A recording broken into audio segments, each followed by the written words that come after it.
Hello everyone, welcome back to a special video. This is not the normal Saturday video, the normal Film Empire episode. I saw that certain people had questions which I thought were quite interesting questions, so I decided to make a Q&A video just to answer those questions. I have 9 questions here, so I think we should start after the intro. Oh, and by the way, if I do not answer your question, which you want to have answered, feel free to ask it in the comment section below. I love to read your questions to answer them. So I think we should jump right into the first one. First one is from Edgar, and his question is, how do you get the ideas or get started with writing a film? Let me see. I have a whole sheet of questions over here, so I just want to get everything nice and organized. So how I start with writing is normally just loose ideas. I have a whole pile of ideas in my head, and in my video I want to stick those ideas together in a nice way into a story.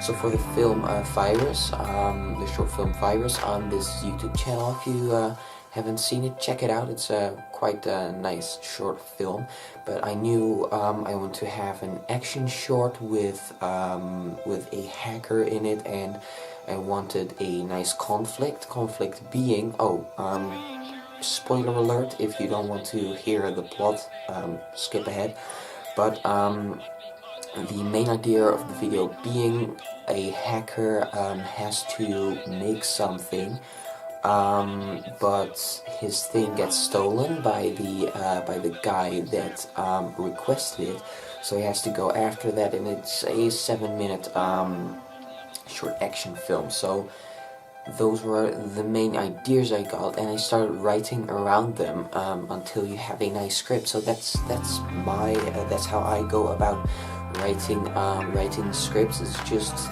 loose ideas and putting together in a nice story. Okay, next question comes from Taylor. It's a long question. One of the hardest things in film for me is writing. After years and years, I can never seem to write something I'm satisfied with.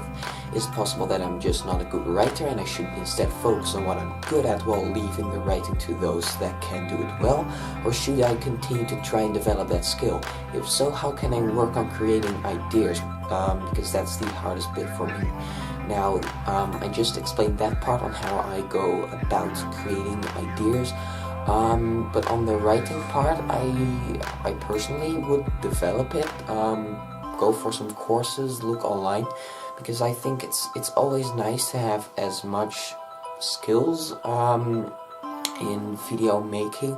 So I would definitely try something, and if it at the end it really doesn't work out, then you might want to go to someone that can help you. Okay, so the next question comes from Ivan, also a long question. How do you think the Instagramization affects how pro colorists deal with their gradings? I mean, in my head, regular people are using Instagram filters with fades, blue and yellow tints, and now it pretty much turned into a common sense for everyone to be using color grading. I guess this trend comes from the seek for a cinematic look. Is there a discussion around that? Now, I definitely think that there is a discussion around that. It's pretty interesting for me, because I understand that people are seeking that cinematic look. I'm always busy with that, trying to get my footage look as good as I can, and I think people are trying to recreate the teal and orange look which you see in many Hollywood action blockbusters. So I personally think it's pretty good, but I don't think it affects professional colorists. Although I'm not a professional colorist myself, so I can't speak for them, but I definitely think there's a discussion around that which is quite interesting. James asks, is it better to be doing lots of small, no-budget projects to hone your craft, or should you be constantly pushing yourself outside of your comfort zone and be increasing the scale of your projects every time? Now, I personally love to try out new things, new video things to step up my game. So new techniques, longer videos, I love doing that. So I definitely think you should be pushing your comfort zone, but it's also nice just to do some no-budget projects around the house just to be doing something. Because with filmmaking, it is if you're not doing something for a long while, you might lose some of the skills. So I definitely think it is nice to practice those skills, to be using them in your everyday life. Evan says, I watched Ryan Booth's documentary. Ryan Booth, a very good director, go check him out. I watched Ryan Booth's documentary 5-star on Vimeo the other day, and I believe it mentions he directed it. How exactly do you direct a documentary? And that's a really good question. Many people just think it's a collection of random videos that people shot, but actually there goes a lot of pre-production and post-production in these documentaries. So again, that's where the director gets a large role during pre and post-production, but also for the ideas of the documentary and during filming. He can say like, yeah, I want the shot to be like this, and it is the person that has the idea for the documentary in his or her mind and wants to get that on the screen. So I think it's very important to direct a documentary. So I hope that answered your question. Next up, we have a question that comes from Isabel. How do you reduce your imagination? My big issue is that I think of projects as if I have all the gear and money to pull it off. How to write and plan creative ideas, but within my budget limits. Now, I always keep in mind what gear I have, and if I don't have gear, I might make it myself. Or I needed a shoulder rig for a camera. I didn't have one, so I started building one myself, and I think that's always really nice. Just make your own stuff, and otherwise, yeah, I always keep in mind what I have during the writing, and I do a lot of thinking on how I want my shots to be. So I hope that answered your question. Basil, I have no idea how to pronounce the question or the name. You see it on the screen now.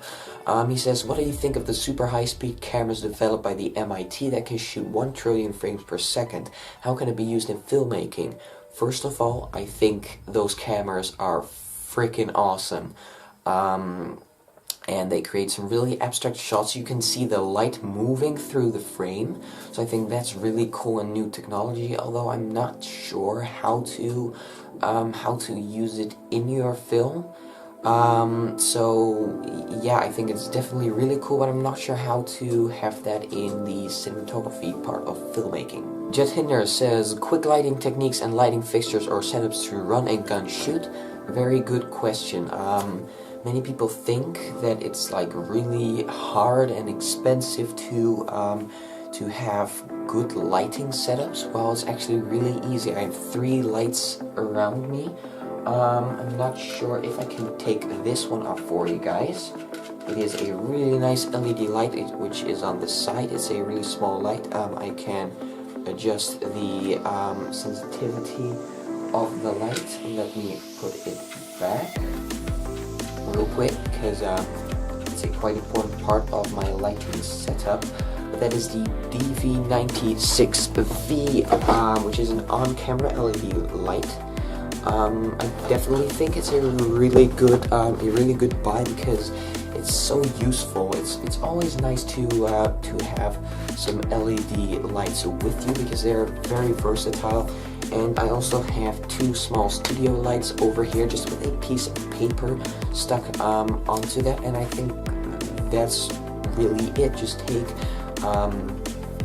some of the stuff you have around your house, maybe even just a light bulb and a fixture, and build with that. There are some really good videos out there on YouTube. I might link some of them in the description below on how to make some really good cheap light fixtures. And the last question comes from John. How do you go about planning what the visual style of your movie will be, the color palette, how you're moving the camera, etc.? I think that really differs for what genre you're shooting. Action movies often have a lot of movies, blue and silver colors in their videos. However, romance videos, they have really smooth shots, red or yellow. I talked about that in the color grading video. So yeah, I think that differs for the genre, but I often shoot action movies, so I want the viewer to be straight on the action. So I want everyone to feel like they're in the scene. So I try to do that a lot with moving the camera. So yeah, I think that really differs for each genre of your video. So I hope I answered some of your questions. If you have questions that I did not answer, put them in the comment section below. I love to read them and answer them for you guys. So yeah, these questions all came from my Facebook page, so you can check that out. Probably there is a link in the description, or maybe on the screen, probably in the description, and ask me your questions there if you want. So yeah, thank you guys so much for watching, and I'll see you next time with a regular Film Empire episode. Bye!